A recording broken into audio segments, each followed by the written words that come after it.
నారా లోకేష్ ఈ red book మీద ఎన్నికల ఫలితాల తర్వాత తాను మంత్రిగా ప్రమాణ స్వీకారం చేసిన తర్వాత ప్రతిపక్షం వైసీపీ ఎన్ని ఆరోపణలు చేస్తున్నా ఇప్పటివరకు రెడ్ బుక్ మీద స్పందించలేదు. కానీ రీసెంట్గా కామెంట్ చేశారు సార్, యువగణం పాదయాత్రలో రెడ్ బుక్ని చూపించాను, ఖచ్చితంగా ఈ ప్రభుత్వంలో లాస్ట్ జగన్ ప్రభుత్వంలో వంతపాడిన అంటే నాయకులు చేసిన అవినీతి అక్రమాలకు వంతపాడిన అధికారులు కానీ ఆ నాయకులకు కానీ ఖచ్చితంగా రివెంజ్ ఉంటుంది, కక్ష తీర్చుకుంటామని చెప్పి ఎన్నికల ప్రచారంలో ఆయన చెప్పారు.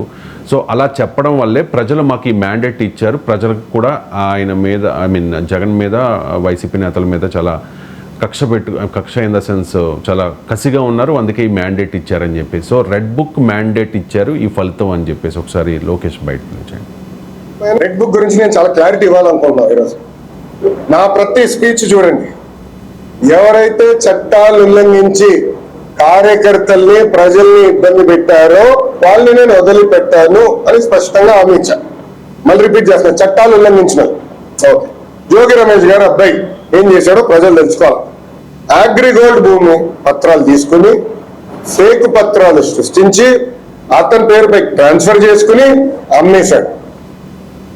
అగ్రిగోల్డ్ బాధితులు చాలా మంది ఇప్పటికీ ఇబ్బంది పడుతున్నారు, వాళ్ళకి రావాల్సిన డబ్బులు ఇంకా చాలా ఉన్నాయి. అగ్రిగోల్డ్ భూముల పైన ఫేక్ పత్రాలు సృష్టించి అమ్మేశారు, డబ్బులు సంపాదించారు. అంటే యాక్షన్ తీసుకోకూడదా? తెలుగుదేశం, జనసేన, భారతీయ జనతా పార్టీ ప్రభుత్వం రేపు లిక్కర్లో కూడా యాక్షన్ తీసుకుంటాం, ఇసుక దండాల్లో కూడా యాక్షన్ తీసుకుంటాం. అంటే అడ్డగోలుగా ప్రజల భూమికి వచ్చేసా నేనేం పట్టించుకోకూడదా?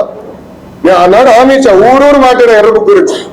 ప్రజలకి నేను హామీ ఇచ్చా, ఎవరైతే చట్టాన్ని ఉల్లంఘించారో వాళ్ళని నేను వదిలిపెట్టే ప్రసక్తే ఉండదు అని నేను ఊరూరు మాట్లాడాను సార్. ఎర్ర బుక్ పట్టుకుని తిరిగా చూపించా ప్రజలకి, అందుకే ప్రజలు మాకు అంత అద్భుతమైన మ్యాండేట్ ఇచ్చాడు. లోకేష్ చెప్పేది సో మ్యాండేట్ ఇచ్చారు. ఆయన అది ఏమంటున్నాడు అంటే మీరు జాగ్రత్తగా వినండి. చట్టాలు ఉల్లంఘించిన వారిపైన చర్యలు తీసుకుంటామని హామీ ఇచ్చాను, చర్యలు తీసుకుంటామంటున్నారు. అదే నేరం కాదు కదా. చట్టాలు ఉల్లంఘించిన వారిపైన ఖచ్చితంగా చర్యలు తీసుకోవాలి. అది రెడ్ బుక్లో రాసుకోకు, లేదు ఎల్లో బుక్లో రాసుకోకు. అది పాలిటిక్స్లో సింబాలిజం, అది ఒక అట్రాక్షన్ కొరకు ప్రజల దృష్టిని ఆకర్షించడానికి. ఇప్పుడు మనం సాధారణ ఉపన్యాసం ఇచ్చామనుకోండి, చట్టాలు ఉల్లంఘించిన వారిని వదిలిపెట్టను అంటే అంత ఆసక్తి ఉండదు జనానికి.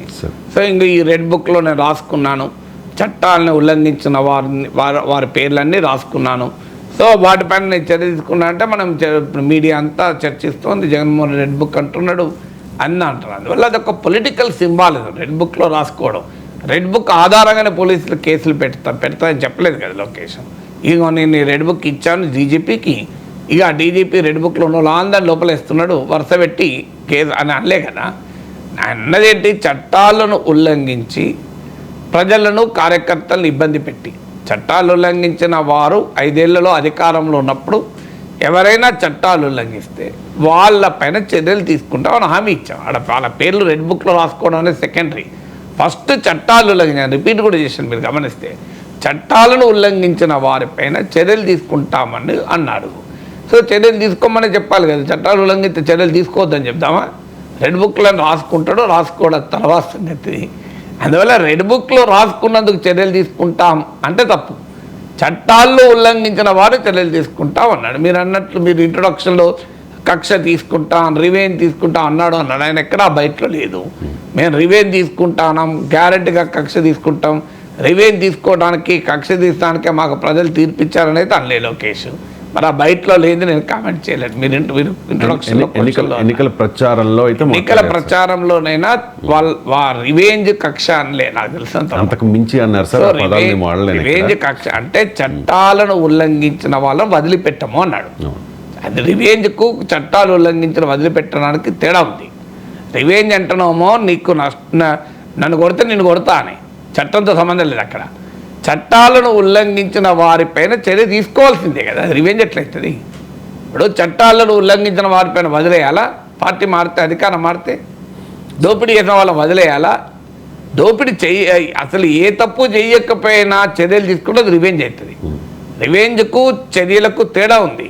రివెంజ్ అంటే ఎప్పుడు దేన్ని రివెంజ్ అంటారంటే, తప్పు చేసినా చేయకపోయినా నువ్వు నాకు రాజకీయంగా నీతో పొసగదు కనుక నీ పైన చర్య తీసుకుంటా అంటే అది రివెంజ్ అవుతుంది. చట్టాన్ని ఉల్లంఘించిన వాళ్ళని చర్య తీసుకోవాల్సిందే కదా. ప్రభుత్వం మారుతాయా? ఇప్పుడు దేశంలో అనేక కేసులు ఉంటాయి ఒక ప్రభుత్వంలో, నెక్స్ట్ ప్రభుత్వం వచ్చేది ఈ కేసులన్నీ కొట్టేస్తారా? ఎక్కడైనా ఉంటాయి అక్కడ. సో 10 ఏళ్ళు కాదు 20 ఏళ్ళైనా కేసులు నడుస్తూనే ఉంటాయి.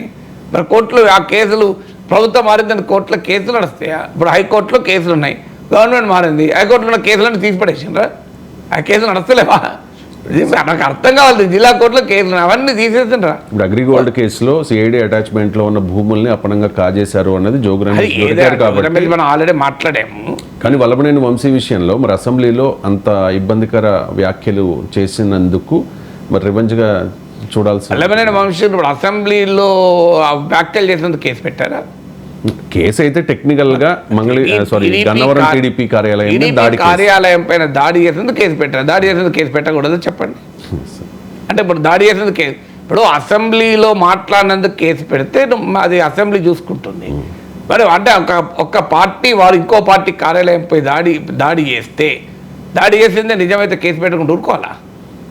సో ఏం కాదంటే అట్లా దాడులు చేసుకొని అనొచ్చా?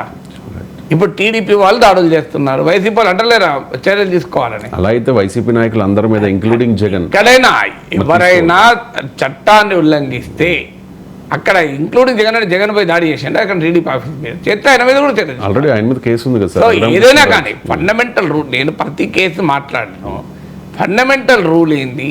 చట్టాన్ని ఉల్లంఘిస్తే, ఇప్పుడు లోకేష్ బయట పైన చర్చ కదా, చట్టాన్ని ఉల్లంఘిస్తే సో వెళ్ళి ఒక పార్టీ ఆఫీస్ ఒక పార్టీ నాయకుడు మరో పార్టీ కార్యాలయం మీద దాడి చేస్తే చట్టాన్ని ఉల్లంఘించడమే కదా. దాడి చేస్తే అక్కడ నీకు ఎవరిచ్చారు? సో ఇప్పుడు వైసీపీ వాళ్ళు కూడా అదే చెప్తున్నారు కదా, మా పొంగనూరులో మా నాయకుని ఇంటి మీదకి వచ్చిండ్రు అని చెప్తలేరా? ఎక్కడైనా వాళ్ళైనా వీళ్ళైనా ప్రిన్సిపల్ ఒకటే, చట్టాన్ని ఉల్లంఘించిన వారిపైన చర్య తీసుకుంటాం. మీరు క్వశ్చన్ ఏం అడిగారంటే రెడ్ బుక్లో ఉన్నది కనుక చర్య తీసుకుంటాం అంటున్నారు. రెడ్ బుక్లో ఉన్నదని చర్య తీసుకుంటామని లొకేషన్ అన్నట్లయితే లేదు. రివెంజ్, కక్ష సాధింపు ఈ పదాలే వాడలేదు. సో చట్టాన్ని ఉల్లంఘించిన వారిపైన చర్య తీసుకుంటామని మేము హామీ ఇచ్చాం. హామీ కట్టుబడి, హామీ ఇవ్వకపోయినా కూడా చర్య తీసుకోవాలంట. నేను ఓకే, నువ్వు హామీ ఇవ్వవు, చట్టాన్ని ఉల్లంఘించిన వారిపైన చర్య తీసుకోరా? ఇప్పుడు ఒక ప్రభుత్వంలో తప్పు జరుగుతుంది, ఇంకో ప్రభుత్వం వదిలేయాలా? ఒక ప్రభుత్వంలో 10,000 కోట్లు తింటాడు, నెక్స్ట్ ప్రభుత్వం వచ్చి వదిలేయాలి దాన్ని. ఇక అది మరి ప్రజలు ఎందుకు తీర్పు చెప్పడు? పనిలేక తీర్పు చెప్పడా? అందువల్ల ఇప్పుడు క్వశ్చన్ ఏంటి అంటే వల్లభనేని వంశీ అయినా జోగి రమేష్ అయినా రెడ్ బుక్లో ఉన్న ఇంకెవరి విషయంలో అయినా క్వశ్చన్ ఏంటి అంటే టీడీపీ వచ్చింది కనుక వైసీపీ వాళ్ళని ఏమనకూడదు, రేపు వైసీపీ వచ్చింది కనుక టీడీపీ వాళ్ళని ఏమనకూడదు అనేది కాదు.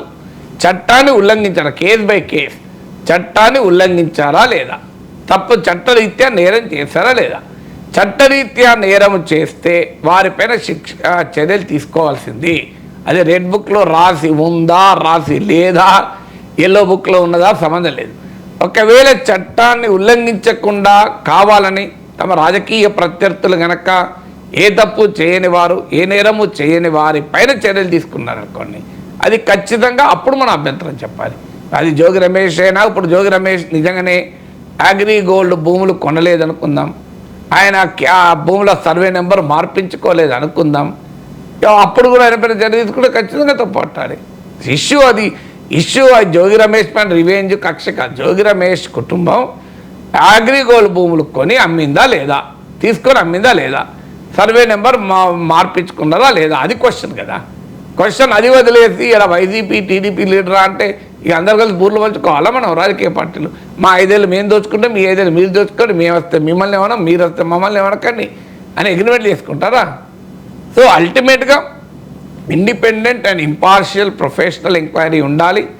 చట్టాన్ని ఎవరైనా ఉల్లంఘిస్తే ఖచ్చితంగా చర్య తీసుకోవాల్సింది, దాంట్లో ఏమి డిస్ప్యూట్ లేదు. ఎవరైనా అక్కడ ఏమి ఏ పార్టీ ఈ పార్టీ అని కాదు, ఇవ్వాలని కాదు, రేపైనా కాదు, ఎప్పుడైనా అదే మాట్లాడాలి మనం. చట్టాన్ని ఉల్లంఘించిన వారిపైన చర్య తీసుకోవద్దు. అది లోకేష్ రెడ్ బుక్లో రాసున్నది కనుక అది రివెంజ్ అంటే ఎట్లా? రెడ్ బుక్లో రాసుకోవడం, ఇంకో బ్లూ బుక్లో రాసుకోవచ్చు, ఓ సెల్ ఫోన్లో నోట్ ప్యాడ్లో రాసుకోవచ్చు. అది పొలిటికల్గా సింబాలిజం, దాని గురించి మనం చట్టం పట్టించుకోదు. ఇప్పుడు లోకేష్ దగ్గర రెడ్ బుక్ డీజీపీ తీసుకొని దాన్ని జిరాక్స్ చేసుకొని ఆ రెడ్ బుక్లో ఉన్నాయని చూసి ఒకరి మీద ఒకరు చర్యలు తీసుకుంటారన్నా? Depending on the case by case. ఇప్పుడు ఒకవేళ రేపు ఇంకోరు ఎవరైనా తప్పు చేస్తారో ఉంటుంది, ఆయన రెడ్ బుక్లో లోకేష్ రాసుకోడు, ఓహో లోకేష్ రెడ్ బుక్లో లేదు కదా చర్య తీసుకొని ఊరుకుంటారా? లోకేష్ రెడ్ బుక్ క్రైటీరియా కాదు, చట్టాన్ని ఉల్లంఘించారా లేదా అనే క్రైటీరియా. చట్టాన్ని ఉల్లంఘించినట్టు తన దృష్టికి వచ్చింది ఆయన రెడ్ బుక్లో రాసుకుంటే దట్ ఈస్ పర్సనల్ పొలిటికల్ అంశం. చట్టానికి లా ఎన్ఫోర్స్మెంట్ ఏజెన్సీకి సంబంధం లేదు కదా. ఎవరైనా డీజీపీ చెప్పాడా మనకి ఎక్కడన్నా మేము లోకేష్ రెడ్ బుక్ తీసుకున్నాం, జిరాక్స్ తీసుకున్నాం, అందులో ఉన్న వాళ్ళు ఒక్కొక్క లోపలేస్తామని చెప్తే మనం తప్పు పట్టాలి. దట్ ఒక పొలిటీషియన్ స్టేట్మెంట్, లా ఎన్ఫోర్స్మెంట్ రెండు మిక్స్ చేయకూడదు. Law enforcement is the criteria. Politicians దానికి అట్రాక్టివ్గా ఉండటానికి దానికి రెడ్ బుక్ అని పేరు పెట్టచ్చు, చర్యలు తీసుకోవచ్చు ఫర్ టు అట్రాక్ట్ పీపుల్. కానీ మనలాంటి వాళ్ళు దాని గురించి డిబేట్లోకి వెళ్ళకూడదు. డిబేట్ ఏంటి? లా ఉల్లంఘించారా లేదా, చట్టరీత్యా నేరం చేశారా లేదా. నేరం చేస్తే చర్య తీసుకోవాల్సిందే, అది రివెంజ్ కాదు, కక్ష సాధింపు కాదు. నేరం చెయ్యకపోయినా చర్యలు తీసుకుంటే అది రివెంజ్, కక్ష సాధింపు. దాన్ని మనం క్వశ్చన్ చేయాలి. ఇక రెడ్ బుక్లో ఏది ఉన్నది ఏది లేదన్నది అది ఇమ్మెటీరియల్. అంటే లోకేష్ ఆల్రెడీ ఒక హింట్ ఇచ్చారు సార్, ఇసుక, మద్యం, మట్టి, ఇంకా ఏదైతే అవినీతి అక్రమాలు చేశారో అందరి మీద చట్టపరంగా చర్యలు ఉంటాయి అని చెప్పి. మరి వైసీపీ నేతలు అందరి మీద ఈ తరహా ఆరోపణలు ఉన్నాయి సార్.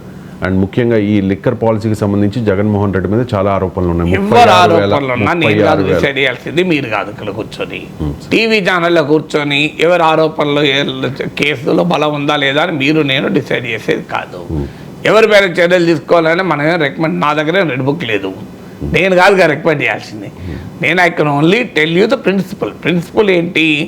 అది లిక్కర్ కానీ, భూమి కానీ, ఇసుక కానీ, ఏదైనా కానివ్వండి, తప్పు జరిగిందా లేదా, చట్టరీత్యా నేరం జరిగిందా లేదా, అది ఎక్కడ జరుగుతుంది, ఏ రూపంలో జరుగుతుంది, ఏ నాయకుడు జరుగుతుంది. అందరి మీద ఆరోపణలు ఉన్నాయి. అందరి మీద ఆరోపణలలో కూడా అందరు నిజంగానే నేరం చేస్తుంటే అందరిని కూడా శిక్షించాలి. ఎందుకు వదిలేయాలా? కొంతమంది ఎగ్జెప్షన్ ఉంటుందా?